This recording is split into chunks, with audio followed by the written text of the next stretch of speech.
Lord. கர்த்தருடைய நாமத்துக்கு ஸ்தோத்திரம். உங்கள் யாவரையும் இந்த காலவேளையிலே ஆண்டவராகிய இயேசு கிறிஸ்து நாமத்தினாலே வாழ்த்தி வரவேற்கிறேன். God be with you and God will lead you.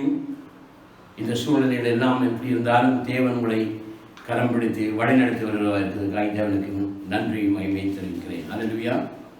ஆமென். இந்த நாட்களிலே கடந்த நாட்களிலே நான் பார்த்து வந்த ஒரு காரியம் உங்களுக்கு ஞாபகம் இருக்கும். மறுபடியும் நாங்கள் அன்பை குறித்து பார்த்து வந்திருக்கிறோம். அன்பிலே விசேஷமாய் அன்பு தன்னை புகழாதுன்ற காரியத்தில் போன வாரத்திலே நான் உங்களோடு பேசியிருந்தேன். போன வாரம் பேசிய காரியங்களே ஒரு சில காரியங்கள் நான் தொடர்ந்து உங்களுக்கு பேசாத நிறுத்தின காரியங்களும் உண்டு. அது ஒரு சின்ன லைனை மட்டும் உங்களுக்கு நான் சொல்லித்தர விரும்புகிறேன். புகழப்படுகிற புகழ்ச்சிகள் எல்லாம் எதுவாக இருந்தாலும் அதை தேவன் விரும்புகிறதில்லை. மனுஷர்களை ஒருபோதும் நாம் புகழவும் கூடாது, நாங்கள் புகழ் பாடப்படவும் கூடாது. நாங்கள் போன வாரத்திலே பார்த்தோம். அல்லேலூயா. அப்படியானால் அந்த புகழில் புகழப்படக்கூடாது என்பதை பார்த்தோம். புகழ வேண்டிய சூழ்நிலை வருமானால், see, if you really want to praise somebody, something there, சகோதரர்களே கவனமாக இருக்கவில்லை. நாம் ஒரு மனிதனை புகழாமல் நாம் என்ன செய்ய வேண்டும் என்றால், அவர்களுடைய காரியங்கள், அவர்களால் செயல்படுத்தப்பட்ட அந்த செயலை, அவர்களுடைய செயலை நீங்கள் பாராட்ட கற்றுக்கொள்ளும். செயலை நடத்துவிச்சவர்களை நீங்கள் பாராட்டாமல், நபர்களை பாராட்டாமல் செயலை பாராட்டுங்கள். ஆமென். புரியுதுதா? ஆமென். புரியுதுங்க உங்களுக்கு? அப்போ செயலை பாராட்டுங்கள். ஒருவர் நன்மை செய்திருந்தால் நன்மையான செயலை பாராட்டுங்கள், நன்மை செய்தவரை பாராட்டாதீங்கள். அது மனித புகழ்ச்சியாய் மாறிவிடும். ஆமென். ஸோ உங்களுக்கு அது புரிந்திருக்கும். Amen. You appreciate somebody's works. யாருடைய ஒரு செயலை நீங்கள் பாராட்டுங்கள், அவரை புகழ வேண்டாம். அவருக்கு கருத்தினால் செயல்படுத்தப்பட்ட செயலை அவரை பாராட்டுங்கள். அது முடிவில் தேவனால் அது உண்டானது என்று தேவனுடைய நாமத்தை மகிமைப்படுத்துங்கள். இதுதான் கர்த்தருக்கு பிரியமான காரியம். பிள்ளைகள் கடந்து போகட்டும். நாங்கள் அடுத்ததாக இந்த நாளுக்கான பகுதியை நான் உங்களோடு பேச விரும்புகிறேன். அல்லேலூயா. இந்த நாளிலே நான் உங்களோடு பார்க்க விரும்புகிற காரியம் ஜெபம். இந்த நாட்களில் விசேஷமாக சகோதரர்களே நாம் ஜெபிக்கிறதுக்கான நேரத்தை கர்த்தர் கொடுத்திருக்கார். அல்லேலூயா. ஆமென். எத்தனை பேர் அதை விசுவாசிக்கிறீங்க? நாம் இந்த நாட்களிலே ஜெபம் பண்ணுவதற்காகவே, அப்படிதான் எனக்கு தோன்றுறது. நான் நினைக்கிறது எப்படி என்றால், தேவன் ஒரு காரியத்தை அனுமதிக்கிறார் என்றால் அந்த அனுமதிப்புக்குள்ளே சில காரியங்கள் நடக்கிறது. அல்லேலூயா. Nothing is hidden for him. எதுவும் அவருக்கு மறைவாக இருந்ததில்லை. அவருக்கு தெரியும் நமக்கு எது நன்மையானவைகளோ அவைகள் அறியும். சில இடங்களில் வாசிக்கிறோம், ஜனங்கள் செபிக்க வேண்டும், தேவ சமூகத்திலே பேச வேண்டும், தேவனோடு தங்களுடைய நிலைகளை பேச வேண்டும் என்பதை குறித்த நாட்களை ஏற்படுத்தி கொடுக்கிறார். யோனாவின் புத்தகத்திலே நான் நினைவு பட்டணத்தில் நடந்த சம்பவத்தை பார்க்கிறோம். ஜனங்கள் அந்த நாளில் தேவனை நோக்கி வேண்டிக் கொண்டார்கள் இருக்கிறது. ஒவ்வொரு சம்பவங்களையும் தேவனுடைய வார்த்தை பார்ப்போம்னால் சூழ்நிலைகளை உருவாக்கி கொடுக்கிறார். தன்னை பார்த்து தன்னை நோக்கி ஜனங்கள் செபிக்கும்படியா. அல்லேலூயா. ஆனால் நான் சொல்கிறேன், அளவான ஜெபம் அது அருமையான ஜெபம். ஆமென். அளவான ஜெபம். ஆமென். அப்போ நான் சில காரியங்கள் தேவனிடத்தில் நீங்கள் செபிக்க ஆரம்பிக்கும் பொழுதே, தானியேல் புத்தகத்தில் வாசிக்கிறோம். ஆமென். தானியேல் செபிக்க தொடங்கின பொழுதே கட்டளை பிறந்தது. ஜெபிக்க தொடங்கின பொழுதே, ஜெபித்து முடித்த பொழுதல்ல, ஜெபிக்க தொடங்கும் பொழுதே தேவன் அங்கே அவனுக்கான விடையை கொடுத்திருக்கிறார், கட்டளை கொடுக்கிறார். அப்ப நாம் ஜெபிக்க தொடங்குவதற்கு முன்னாலே தேவன் நம்முடைய இருதயத்தின் ஆழங்களை, உள்ளந்திரியங்களை ஆராய்ந்து அறிந்திருக்கிறார். அல்லேலூயா. ஆமென். நீங்கள் ஜெபிக்கிறதுக்கு முன்னாலே உங்களை பற்றி அவர் அறிந்திருக்கிறார். நீங்க எதற்கு வந்திருக்கிறீர்கள் அவருக்கு தெரியும். எதற்காக நீங்கள் ஜெபிக்க ஆரம்பிக்க போகிறீர்கள் என்று அவர் அறிவார்.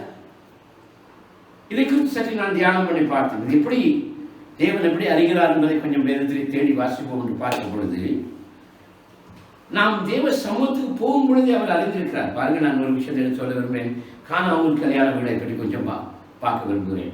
இயேசு கானா ஊரிலே செய்த முதலாவது அற்புதமான அந்த கானா ஊர் கல்யாணத்தில் இயேசு என்ன செய்கிறார் பாருங்கள். அவருடைய தாயார் மரியாள் இயேசுவண்டை வந்து இயேசுவை பார்த்து, இயேசுவும் அவர் சீஷர்களும் அவர் அங்கே அழைக்கப்பட்டிருந்தார்கள். வந்து என்ன செய்கிறார் என்றால், இந்த தாயின் இயேசுவிடத்தில் வந்து படிக்க விரும்புகிறேன். படிங்க, எடுத்தவர் படிங்க.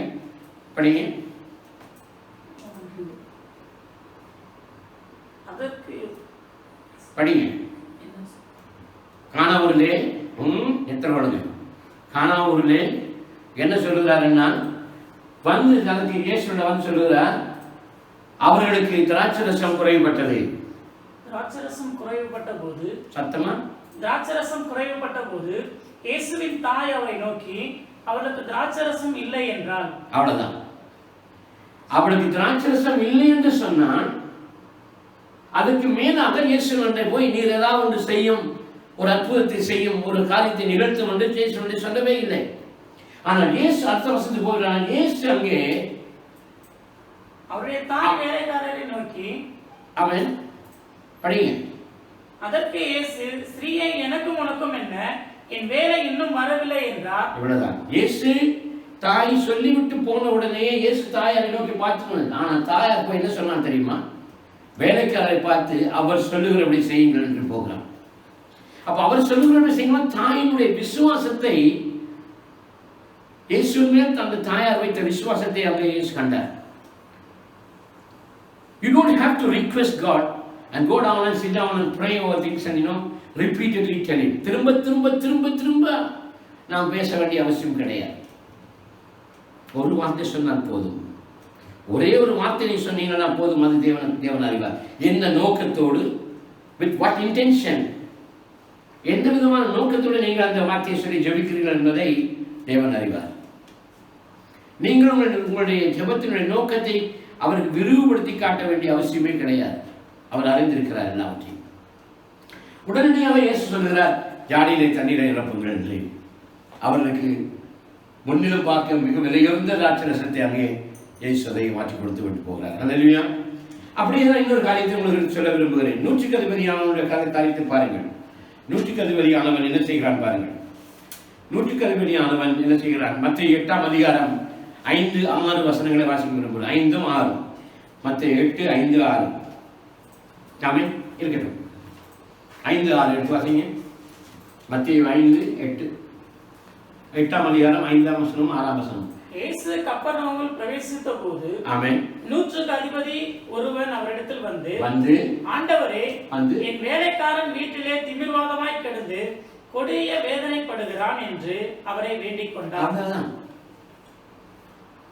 அதுக்கு பிறகு அவனிடத்தில் இயேசு அவனிடத்தில் கேட்கவில்லை. உடனே நான் வந்து அவனை குணமாக்குவேன் சொல்லுகிறார். அதற்கு இயேசு, நான் வந்து அவனை சுத்தமாக்குவேன் என்றார். அவன் சொல்லுகிறான், வேண்டாம் ஆண்டவரே, நீர் என் வீட்டுக்கு வர நான் பாத்திரன் அல்ல. I am not worthy for you to come step into my house. ஆமென். உடனடியாகவே இயேசு அவன் சொல்லி அனுப்புகிறார், ரைட், ஓகே, போயிட்டு வரட்டும். ஏன்னா அவனை பார்த்து சொல்லுகிறார் பாருங்க. ஆமென். அவனுக்கு சொல்லி அனுப்புகிறார், நீ போகணும். உடனே இயேசு அந்த விண்ணப்பத்தை புரிந்து கொண்ட உடனே அவர் அறிந்திருந்த அவனுடைய தேவை என்ன என்பதை. அல்லேலூயா. அப்ப இயேசுவுக்கு யாருமே நாம் வந்து ஆண்டவர் சமூகத்தில் நாம் ஒருவருக்கும் ஒன்றையும் புதிதாக எக்ஸ்பிளைன் பண்ண வேண்டிய அவசியம் கிடையாது. அல்லேலூயா. நீங்கள் நன்றாக கவனிக்க வேண்டிய காரியங்களை பார்க்க விரும்பி இன்னொரு வார்த்தையை கொண்டு வருகிறேன் உங்களுக்கு பாருங்கள்.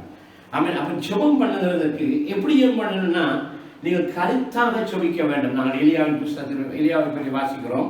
யாக்கோபு 5ஆம் அதிகாரம், யாக்கோபு 5:17 வசனத்துக்கு போகும்.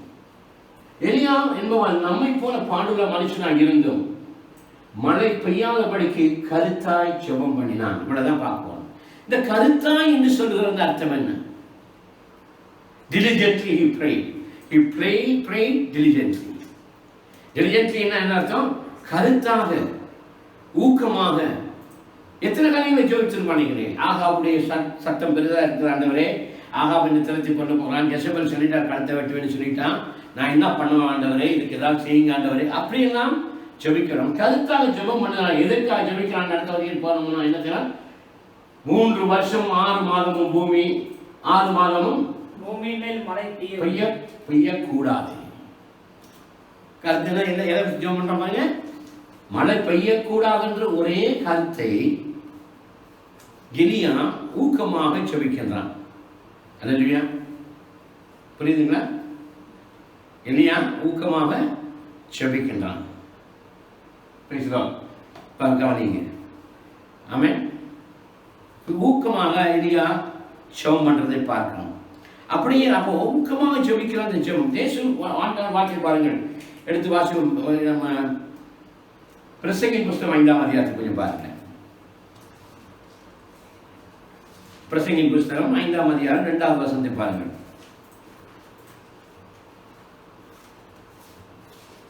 5:2 பிரசங்கின் 5:2 வாசிக்க விரும்புகிறேன். தேவ சமூகத்தில் நீ துணிகரமாய் வாயினால் பேசாமலும் ஆமென் மனப்பதறி ஒரு வார்த்தையும் சொல்லாமலும் இரு. ஆமென். தேவன் வானத்தில் இருக்கிறார், நீ பூமியில் இருக்கிறாய், உன் வார்த்தைகள் சுருக்கமாய் இருக்கிறார். அவ்வளவுதான்.